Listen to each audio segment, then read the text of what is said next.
은혜의 사람이었고 기억에 남았다. 오늘 그 얘기입니다. 제가 14절부터 20절까지 읽겠습니다. 그러나 너희가 내 괴로움에 함께 참여하였으니 잘하였도다. 빌립보 사람들아, 너희도 알거니와 복음의 시초에 내가 마게도냐를 떠날 때에 주고받는 내 일에 참여한 교회가 너희 외에 아무도 없었느니라. 데살로니가에 있을 때에도 너희가 한 번뿐 아니라 두 번이나 나의 쓸 것을 보내었도다. 내가 선물을 구함이 아니요 오직 너희에게 유익하도록 풍성한 열매를 구함이라. 내게는 모든 것이 있고 또 풍부한지라. 에바브로디도 편에 너희가 준 것을 받음으로 내가 풍족하니 이는 받으실 만한 향기로운 제물이요 하나님을 기쁘시게 한 것이라. 나의 하나님이 그리스도 예수 안에서 영광 가운데 그 풍성한 대로 너희 모든 쓸 것을 채우시리라. 하나님 곧 우리 아버지께 세세 무궁하도록 영광을 돌릴지어다. 아멘. 우리 성도님들은 바둑을 둘 줄 아세요? 바둑? 뭐 그냥 두면 되지. 우리 어릴 때는요, 바둑보다는 잘 못하니까 오목을 많이 떴어요. 오목. 근데 오목도 많이 했지만 바둑알을 가지고 상대방 바둑알을 떨어뜨리는 일을 더 많이 했습니다. 또 아마 우리 어르신들은 아마 장기를 많이 떴을 거예요. 이쪽에 있는 분들이 많이 하신 것 같아요. 근데요, 바둑 용어 중에 복기라는 말이 있어요. 복기라는 말은 뭐냐면 바둑이 끝나고 나서 처음부터 어떻게 내가 바둑알을 두었는지를 다시 한번 두는 겁니다. 바둑을 다시 두는 거예요. 처음 자기 했던 대로. 한번 생각을 해보세요.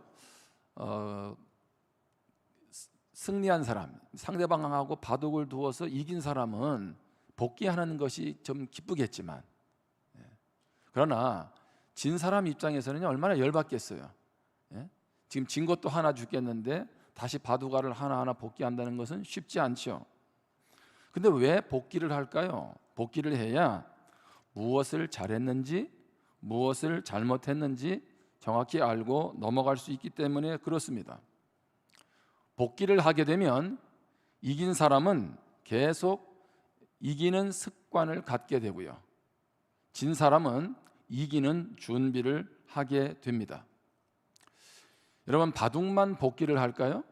우리 사람들을 돌아보면 여러분들도 날마다 복귀하시잖아요. 예를 들면 하루 일과를 마치고 잠자리에 들었을 때 여러분 하루 일과를 돌아보지 않습니까?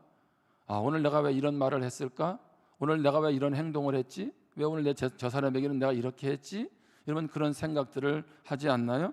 그러면서 반성도 하게 되고 내일은 이렇게 살지 말아야지, 그렇게 결단하기도 합니다. 오늘 우리 개표기도하는 우리 안수 집사님이 모든 것이 은혜임을 고백했죠. 여러분 우리 삶도 한번 한 해를 한번 돌아보세요. 모든 것이 은혜인 줄 믿습니다. 그런데 아쉬운 것도 있잖아요. 또 후회스러운 것들도 있고, 그렇게 우리는 인생을 복귀하면서 다시 한번 성장할 수 있는 기회를 만들어야 할 것입니다. 주중에 안타까웠던 것은 우리 교회도 한번 오셨던 목사님이세요. 미국의 신시내티 능력교회 이성건 목사님이라는 분인데, 그분이 코로나 이후에 65세로 세상을 떠났어요. 제가 그 교회 집회도 갔었는데 너무 안타까워요. 또 우리 안타까운 우리 김진복 집사님도 요양병원에 계시다가 이제 세상을 떠나셨어요. 제가 김진복 집사님은 참 기억나는 게 늘 예배 자리를 한 번도 안 빠지신 것 같아요. 특별한 일이 아니고서는. 또 쌀 가게를 오래 하셨잖아요, 그렇죠? 교회에 항상 좋은 쌀을 가지고 와서 어떤 성도들에게 식사 대접하려고 하는 그런 마음들을 기억을 합니다. 참 마음이 어진 분인데 어쨌든 언젠가는 떠나야 되는데 참 안타까움이 우리에게 있습니다.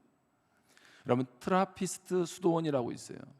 트라피스트 수도원은, 이 수도원은 말을 하지 않는, 주로 묵언을 하는 곳입니다. 근데 이 수도원에서도 항상 말을 해도 되는 한 단어가 있었어요.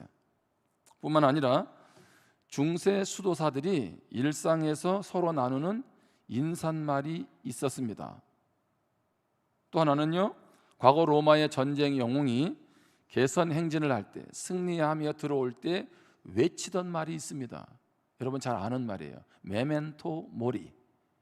메멘토라는 것은 기억하라는 말이고요, 모리라는 것은 죽음이라는 말이죠. 죽음을 기억하라는 거예요.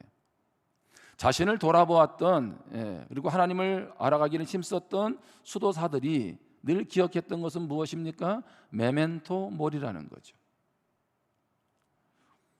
과거 로마 전쟁에서 승리하면 여러분 얼마나 기쁘고 즐거운 날이겠어요. 근데 그렇게 신나게 승전고를 울리며 들어오는 그 행진에서 그들이 외쳤던 말, 메멘토 모리라는 거예요. 아마 우리 모두도 여기에 예외가 없을 것입니다. 전도서 5장 15절에 보면 그가 모태에서 벌거벗고 나왔은즉 그가 나온 대로 돌아가고 수고하여 얻은 것을 아무것도 자기 손에 가지고 가지 못하리니. 우리는 그냥 빈손으로 왔다가 빈손으로 간다, 그렇게 말하고 있죠. 전도서 7장 2절에 보면 초상집에 가는 것이 잔치집에 가는 것보다 나으니 모든 사람의 끝이 이와 같이 됨이라. 산자는 이것을 그의 마음에 둘지어다. 왜 초상집에 가는 것이 잔치집보다 가는 것보다 낫다고 하십니까? 그것은요, 우리도 언젠가는 죽음을 맞이하게 된다는 거죠. 그렇다면 어떻게 살아가는 것이 지혜로운지를 생각하라는 것이죠. 여러분, 우리가 잘 아는 모세도 그런 기도를 했습니다. 시편 90편 12절에 보면 우리에게 우리날 계수함을 가르치사 지혜로운 마음을 얻게 하소서. 현대 성경에서는 우리날 계수함을 가르친다는 말을 인생살이가 얼마나 짧은지 우리에게 가르쳐 주십시오. 그래서 우리가 슬기롭게 살고 싶습니다, 이렇게 표현을 하고 있습니다. 우리도 언젠가는 이 땅을 떠나가야 합니다. 우리가 늘 얘기하잖아요. 내일은 나의 시간이 아니라고. 오늘만 나의 시간 아니겠습니까? 결국 성경에서 인생을 복귀하며 죽음을 말하는 이유는 무엇입니까? 이 한 해를 보내면서 우리가 왜 이런 말씀을 통해서 되돌아볼까요? 그것은 죽음이 우리 앞에 있기에 되는 대로 사는 것이 아니고 하나님 앞에서 어떻게 살아가야 할지 지혜를 얻으라고 말씀하시는 거죠. 제가 왜 오늘 이 본문을 택했을까요? 제가 성경을 읽다가 3장 19절의 말씀이 제 마음을 찌른 거예요. 자, 빌립보 3장 19절입니다. 나의 하나님이 그리스도 예수 안에서 영광 가운데 그 풍성한 대로 너희 모든 쓸 것을 채우시리라.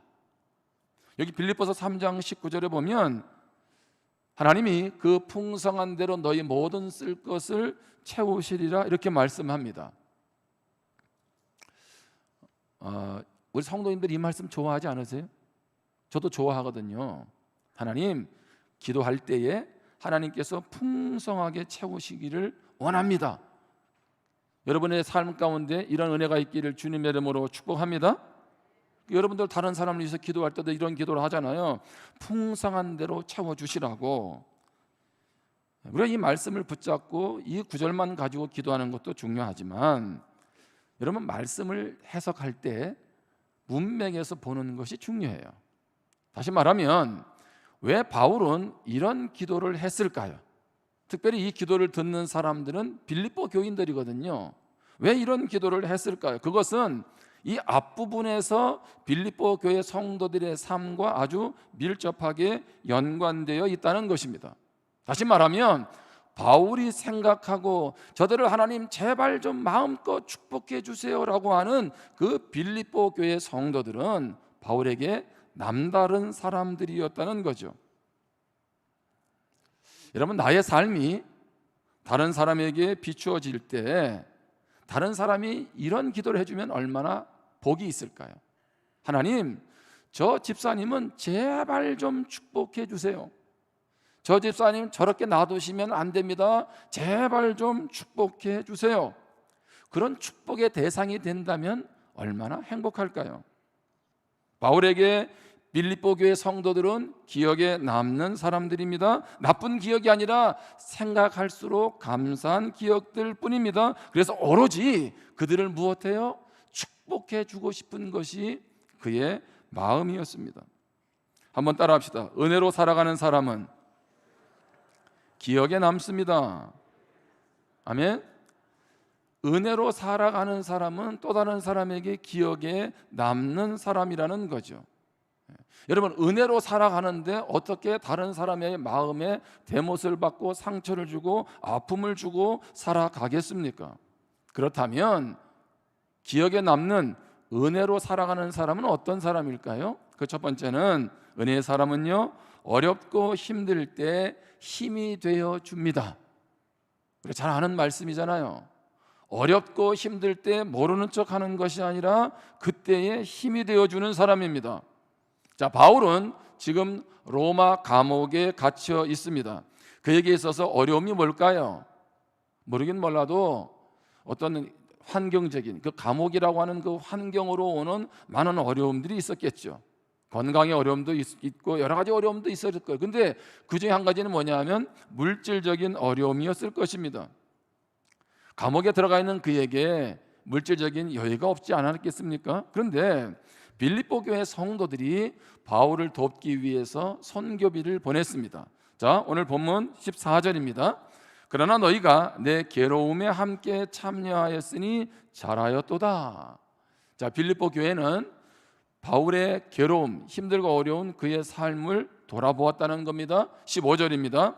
빌립보 사람들아, 너희도 알거니와 복음의 시초에 내가 마게도냐를 떠날 때에 주고받는 내 일에 참여한 교회가 너희 외에 아무도 없었느니라.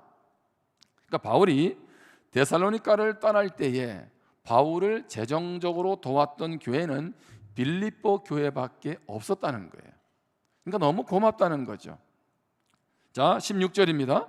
데살로니가에 있을 때에도 너희가 한 번뿐 아니라 두 번이나 나의 쓸 것을 보내었도다. 자, 데살로니가로 그가 가서 사역할 때도 빌립보 교회 성도들은 어떻게 합니까? 계속 그의 필요를 채워주었다는 거죠. 자, 18절입니다. 내게는 모든 것이 있고 또 풍부한지라 에바브로디도 편에 너희가 준 것을 받음으로 내가 풍족하니 이는 받으실 만한 향기로운 제물이요 하나님을 기쁘시게 한 것이라. 자, 바울은 지금 어디에 있습니까? 로마 옥중에 있어요. 그런데 자, 빌립보 교회 성도들이 어떻게 해요? 에바브로드를 지도를 보내서 그의 필요를 지금 채워주고 있는 그러한 모습입니다. 한번 생각을 해보세요. 힘들고 어려울 때 뭐 한두 번 손 내밀 수는 있잖아요. 그런데 지금 빌립보 교회는 어떻게 하고 있습니까? 그가 데살로니가에 있을 때도 또 떠나기 데살로니가 가기 전에도 뿐만 아니라 지금 로마 옥중에 있을 때도 거듭거듭 계속 바울에게 관심을 갖고 그를 돌아보고 있었던 것입니다. 그러니 바울의 입장에서 빌립보 교회 성도들이 잊혀지겠습니까? 얼마나 고마운 마음이 그의 가운데 있었겠냐는 거예요. 그들 때문에 힘들고 어려운 선교도, 힘들고 어려웠던 감옥의 생활도 이겨내지 않았겠습니까? 제가 한 번씩 우리 성도님들에게도 나눈 적이 있는데요. 제가 이제 서울에 처음에 부사역자로 올라갈 때 풀타임으로 올라가서 그때 총각 28살이었단 말이에요. 제가 아버님도 뭐 시골교회 개척교회를 목회를 했고 신학교 다니면서도 제가 개척교회에서 봉사를 했거든요. 근데 막상 6명의 직원과 사역자가 있는 교회 가서 이제 수석 전도사로 모든 것을 핸들링을 해야 되는데 이게 쉽지가 않단 말이죠. 근데 그때 KBS 방송국에서 PD로 있던 분이 해고가 돼가지고 수도친신 야간을 다니면서 저하고 밤에 지하에서 같이 자는 날이 많았어요. 집에 못 가면 이분은 나하고 같이 잠을 자는 거예요. 근데 잠을 자면 이분이 교회에 대해서 설명해 주는 거예요. 그리고 담임 목사님의 스타일에 대해서 설명해 주는 거예요. 목사님은 어떤 분이니 어떻게 하면 좋겠다. 이 교회는 이러이러한 것을 이렇게 하면 좋겠다. 그럼 제가 그분하고 나눈 얘기들을 가지고 사역에 가서 그대로 접목을 했어요. 얼마나 목사님도 교인들도 칭찬해 주는지. 6개월쯤 돼서 이제는 제가 사역에 어느 정도 적응이 될 때였어요. 근데 이분이 다시 KBS 방송국 PD로 복직이 됐습니다. 제가 시간이 지나가지고 그분을 한번 만났어요. 만나서 제가 얘기했어요. 집사님 그때 너무 고마웠다고. 근데 그분이 그러더라고요. 나는 해준 게 없는데. 그러더라고요. 그러니까 그분은 저한테 한 얘기가 뭐 이렇게 뭐 큰 의미를 두지는 않았는지 본인은 잘 몰라. 근데 뭐예요? 제 입장에서는 그게 아주 고마웠던 거죠. 여러분들 성도님들도 한번 한 해를 뒤돌아보고 또 지난 인생을 한번 뒤돌아보면 그런 은인 같은 분들이 있지 않나요? 힘들고 어려울 때 그 말 한마디가 힘이 됐고, 힘들고 어려울 때 그분이 내밀어준 그것이 큰 힘이 되어 오늘의 나를 있게 한 그런 것들을 우리는 다 경험하고 있을 것입니다. 저도 이 한 해를 돌아보고 또 지금까지 부산교회 사역을 돌아보면 참 제가 많은 은혜를 받았다 그런 생각이 됩니다. 여러분들의 헌신과 사랑이 없는데 어떻게 교회가 여기까지 올 수 있고 제가 여기까지 올 수 있었겠습니까? 어쨌든 이 자리를 빌어서 감사를 드립니다. 오늘 점심 맛있게 드세요. 제가 낸다고 생각을 하고 여러분, 바울이요 감사를 아는 사람이에요. 그렇죠? 은혜를 아는 사람은, 은혜의 사람은 감사를 아는 사람이기도 하잖아요. 그래서 여러분 로마서 16장에 보면 바울이 거기에 자기를 사역을 도왔던 기억에 남는 사람들을 쭉 정리를 해서 적어놨어요. 그렇죠? 20명이 넘는 사람들. 근데 그 1번이 누구였나요? 베베라고 하는 여집사예요. 그 다음 2번이 누구냐면 브리스길라와 아굴라 집사입니다. 근데 브리스길라와 아굴라는 바울을 위해서 생명까지도 내어놓았다 그래요. 목을 내어놓을 정도예요. 제가 그러다가 깜짝 놀랐어요. 그러면 1번으로 기억하는 베베 집사는 어떤 분이야? 아니, 갑자기 그런 생각이 드는 거예요.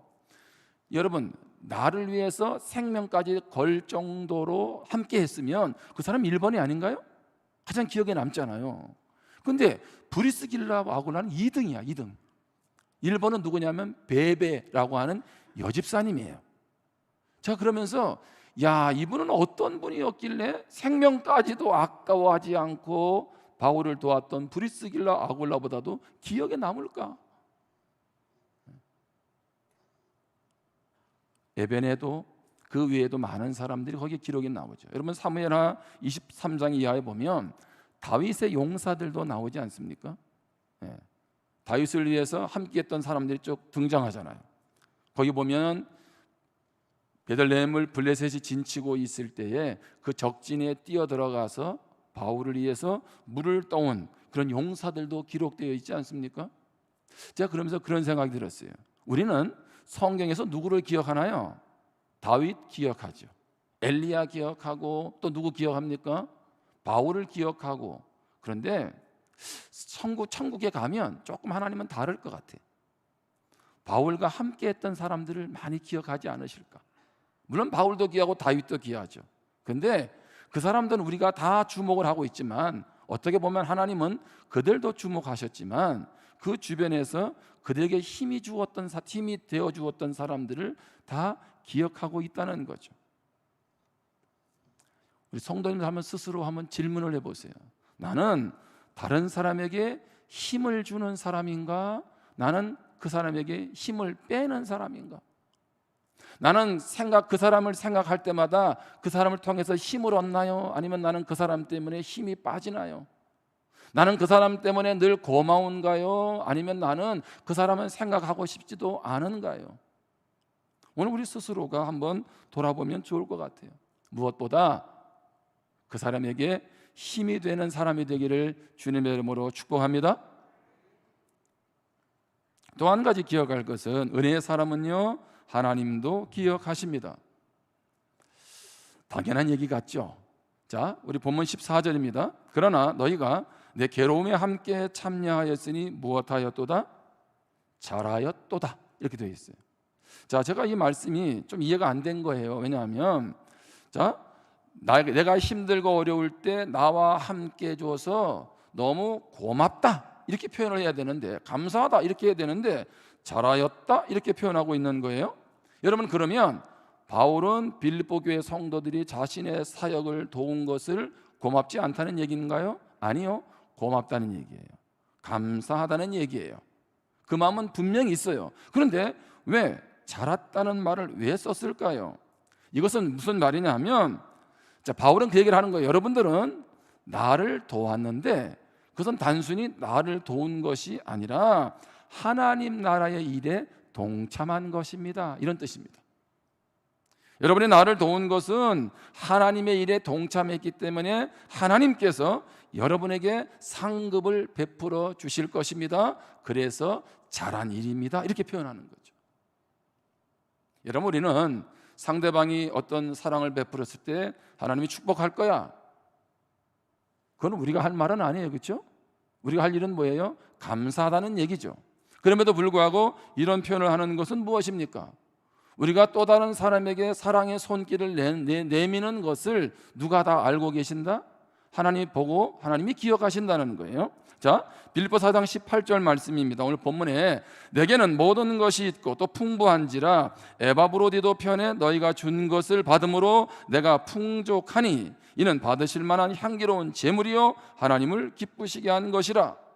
바울이 빌립보 교회로부터 선교비를 받고 나서 뭐라 그래요? 풍족하다는 거예요. 그런데 그러고 나서 뭐라고 합니까? 고맙다라고 끝나는 것이 아니라 이거는 하나님이 받으시는 향기로운 제물이라는 겁니다. 이거는 나를 기쁘게 한 것을 넘어서 하나님을 기쁘게 한 것이라는 거예요. 무슨 얘기입니까? 오늘 어려운 이웃을 향해서 사랑의 손을 내미는 것을 하나님은 예배라고 하시는 거죠. 하나님은 그것을 기뻐하신다는 것입니다. 히브리서 13장 16절에도 보면 오직 선을 행함과 서로 나누어 주기를 잊지 말라. 하나님은 이 같은 제사를 기뻐하시느니라.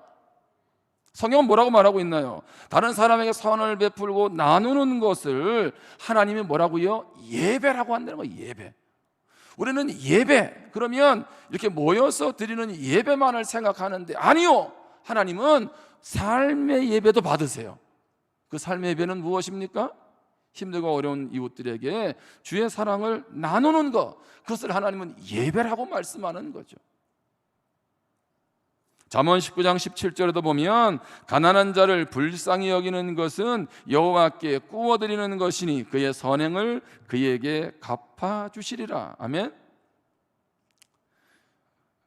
온 세계 역사를 통틀어서 가장 빚을 많이 진 사람이 있어요. 누군지 알겠어요? 사람은 아니고, 제가 오늘 말씀을 보니까 가장 빚을 많이 진 분이 하나님이신 것 같아요. 예? 그렇잖아요. 여러분, 우리가 다른 사람을 불쌍히 여기면 하나님은 우리한테 뭘 진 거예요 지금? 우리가 하나님한테 돈 꿔준 거라니까. 그러니까 그렇게 뒤집어서 말하면 하나님은 빚쟁이라니까. 혹시 빚 때문에 스트레스 받는 분은 하나님과 같다는 걸 이해하세요? 무슨 얘기입니까? 하나님은요 그것을 다 빚으로 알고 어떻게 해요? 다 갚아주신다는 거예요. 자, 그러면 하나님은 이자를 몇 퍼센트를 쳐서 주실까요?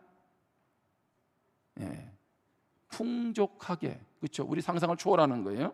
자, 오늘 여기 마태복음 25장 35절 이하도 보면 내가 줄일 때에 너희가 먹을 것을 주었고 목마를 때 마시게 하였고 나그네 되었을 때 영접하였고 헐벗을 때 옷을 입혔고 병들었을 때 돌보았고 옥에 갇혔을 때 와서 보았느니라. 자, 이제 이에 의인들이 대답하여 이르되 주여 우리가 어느 때에 주께서 줄이신 것을 보고 음식을 대접하였으며 목마르신 것을 보고 마시게 하였나이까? 아니, 우리가 언제 예수님한테 배고프다고 밥을 드리고 목이 마르다고 물을 드리고, 예? 헐벗었다고 옷을 주고 병들었을 때 찾아보고, 우리 그런 거 한 거 없는데요? 여러분, 양심이 있어야 하잖아요, 그렇죠? 그래서 우리 그렇게 한 적 없어요.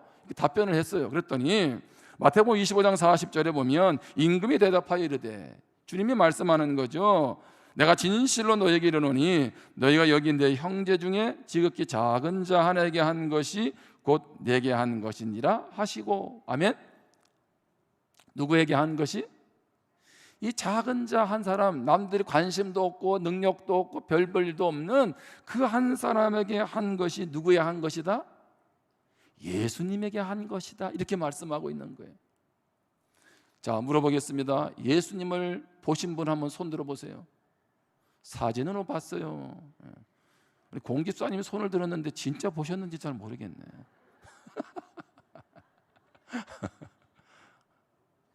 여러분, 우리는 대면에서 못 보잖아, 그렇죠? 그리고 잘못 보면 그걸 헛것을 본다, 그렇게 말합니다. 기력이 쇠하면 나타나는 현상, 그렇죠? 그런데 우리 주님한테 여러분, 예수님한테 여러분 밥 사준 적 있어요? 예수님이 요즘 힘드실 것 같은데 몸보신하라고 삼계탕 사드린 적 있나요? 없잖아요. 근데 예수님은 뭐라고 말씀하세요? 야, 내가 고맙다. 너 나한테 삼계탕 사주고. 그 얘기예요 지금. 그 말은 무슨 얘기예요? 내가 힘들고 어려운 사람 힘내라고 삼계탕 한 그릇 사줬더니 주님이 말씀하는 거죠. 고맙다. 나에게 삼계탕도 사주고. 지금 그 얘기 아니겠어요? 그래서 내가 예수님께 물어봤더니 예수님은요, 체중 조절이 안 되신대요. 여러분 안 물어봤죠? 나는 물어보니 그렇더라고요. 예수님이 그러시더라고요. 내가 체중 조절이 안 된다. 왜? 하도 먹여가지고. 하도. 우리는 주님이 어디 계세요? 하나님 사랑하면 곧 뭐예요? 내 이웃을 내 몸같이 사랑하라고 했잖아요. 이웃을 사랑하면 곧 누구를 사랑하는 거예요? 하나님 사랑한다고 그렇게 돼 있잖아요. 하나님은 우리의 섬김과 사랑을 뭐라고요? 예배라고, 제물이라고, 향기롭다고, 아름답게 받으시는 줄 믿습니다. 한 이야기를 해드릴게요. 이런 이야기를 하는 것은 졸던 분들은 일어나라 그런 뜻입니다. 피곤하잖아요. 나는 조선 중종 때 반석평이라는 사람이 있었어요. 반석평은 형조 판사가 됐습니다. 근데 그는 태어나면서 남의 집 종이었어요. 노예살이를 했단 말이에요. 종살이를 하니까 여러분 신분이 노예는 바뀌어질 수가 없잖아요. 근데 그 주인이 누구냐면 이참판이라는 분이에요. 이씨 참판. 아무튼 이씨 집안의 참판인데 이 주인이 가만히 반석평을 보니까 똑똑한 거예요. 종인데도 불구하고 열심히 공부를 하고, 그래서 야, 이놈은 이 다음에 될 놈이다 이런 생각을 주인이 하게 되고 노예 신분에서 그 노예를 갖다가 신분을 폐지시켜 버렸어요. 그래가지고 너는 이제 노예가 아니야, 자유인이다 이렇게 만들어 준 거죠. 그래서 이제 반석평이 그리고 나서 자유인이 돼가지고 열심히 공부를 한 거예요. 열심히 공부를 해서 과거에 급제를 했습니다. 그리고 급제를 해서 어디까지 올라갔어요? 형조 판서. 오늘날로 말하면 장관, 차관에 해당되는 그런 직위에 올라간 거죠. 높은 자리에 올라간 거예요. 근데 어느 날 이제 형조 판사가 돼서 한양 거리를 쫙 지나가는데 저쪽에서 한 거지가 걸어오는 거예요. 거지를 가만히 쳐다보니까 옛날 자기 주인집 아들 이름 이오성이었어요. 거지 주인집 아들이 걸어오는 거예요. 근데 형조 판사가 이 반석평이 그 거지를 보는 순간에 거지 앞에 가서 엎드려서 큰 절을 하는 거예요. 어르신, 저를 몰라보시겠습니까? 저는 당신의 종 반석평이라는 놈이 올시다. 이렇게 외치는 거예요. 여러분, 그러니까 주변에 있는 사람들도 얼마나 놀랐겠어요. 형조 판사가 거지한테 엎드려가지고 나는 과거에 당신의 집의 종이었다고 이렇게 말을 하니까, 여러분 이게 왜 문제냐 하면 과거 노비 신분이 밝혀지면 벼슬을 잃게 되는 거예요. 관직을 박탈당하는 거예요. 뿐만 아니라 노비 신분을 속여서 관직을 받았다고 형을 살아야 되는 그런 상황이었습니다. 그럼에도 불구하고 반석평이 그렇게 하는 거죠. 자, 이 소식이 임금님에게 들렸어요. 자, 임금님이 이제 반석평을 형조 판사를 불렀죠. 아니, 형조 판사는 왜 그렇게 했냐고, 왜 절을 했냐 그랬더니 그때 그가 이렇게 대답을 합니다. 상감마마, 출세했다고 받은 은혜를 잊어서야 되겠습니까? 상감마마, 출세했다고 받은 은혜를 잊어버리면 되겠습니까? 그 말을 듣고 임금이 감동을 받는 거죠. 그래서 신하들에게 그를 더 높이라고 하고 옛 주인인 아들에게 사용원 별자라고 하는 벼슬까지 내렸습니다. 한번 따라합시다. 은혜를 모르면 인간도 아니다. 경상도 사투리로. 그렇죠? 은혜를 아는 사람은 어떤 사람이에요? 인간이지. 그렇죠? 바울은 빌립보 교회가 베푸는 은혜를 잊지 않았습니다. 믿음의 사람들은 은혜를 잊지 않아요. 이제 바울은 빌립보 교인들을 축복합니다. 다시 19절로 갑니다. 나의 하나님이 그리스도 예수 안에서 영광 가운데 그 풍성한 대로 너희 모든 쓸 것을 채우시리라. 바울이 빌립보 교회를 향해서 할 수 있는 최고의 축복이죠. 하나님은 풍성한 분이고, 그래서 어떻게 해요? 풍성한 대로 너희 모든 쓸 것을 채우시기를 원한다. 여기에는 바울이 어떤 마음이 있었겠어요? 그들에게 모든 것을 하나님 채워주기를 원하십니다라고 하는 고백 아니겠어요? 여러분, 우리 하나님 어떤 하나님인 줄 아세요? 요한복음 10장 10절에 보면 도둑이 오는 것은 도둑질하고 죽이고 멸망시키려는 것뿐이요 내가 온 것은 양으로 생명을 얻게 하고 어떻게 해요? 더 풍성히 얻게 하려는 것이라.